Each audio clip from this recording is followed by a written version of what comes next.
Donald Trump, Rejection is painful and can create lifelong embarrassment. By Dr. Glenn Mollette. Rejection can be difficult to handle. Perhaps an employer once said, "You no longer have a job here." To be dismissed from your job would be painful, especially if you loved your job and wanted to stay. Imagine a spouse or a boyfriend/girlfriend saying, "I don't want to be with you anymore. Please leave me alone. I no longer want your company." Something like that would most likely be very hurtful, especially if you loved the person dismissing you and you were willing to do whatever it took to work it out. The various scenarios of rejection can come from various levels of life. Children can reject parents. Parents reject children. People are rejected because of their politics, sexual orientation, skin color, background, and much more. Can you think of a hurtful instance in your life when you felt rejected by a group, church, community, employer, friend, loved one or other? If that has ever happened to you, then you haven't forgotten how it made you feel.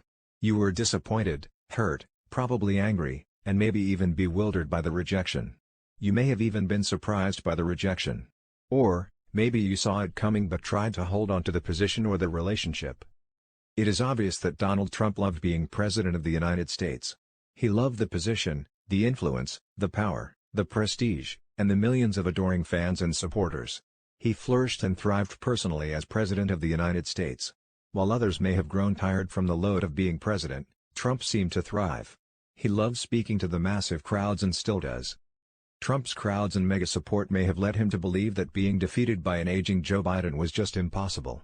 In his mind, he was mentally set for another 4 years of White House living. When the vote went for Joe Biden, unfortunately, it was emotionally more than he could handle. He could not accept that enough votes had gone the other way. For a man who loved being president, the rejection by the majority of the American people was more than he could swallow when victory seemed so probable to him.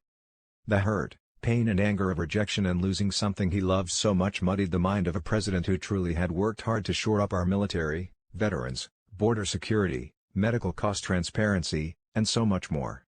Sadly, rejection stings. Often, the way we react to rejection is rarely exemplary. Trump messed up on January 6. The rioters and invaders of those who attacked the Capitol were wrong.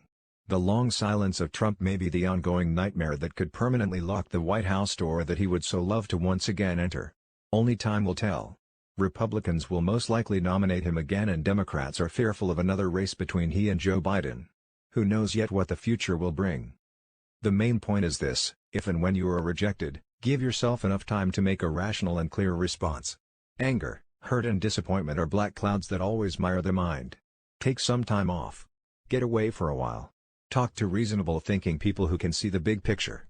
Try to recover from the blow of rejection. Eventually, you'll respond in such a way that won't result in lifelong embarrassment. Hear Dr. Glenn Mollette every weekday morning on XM Radio 131. Learn more at glennmollette.com. Like his Facebook page at facebook.com/GlennMollette. Additional biographical: Dr. Glenn Mollette is a graduate of numerous schools including Georgetown College, Southern and Lexington Seminaries in Kentucky. While here, please consider subscribing to this channel.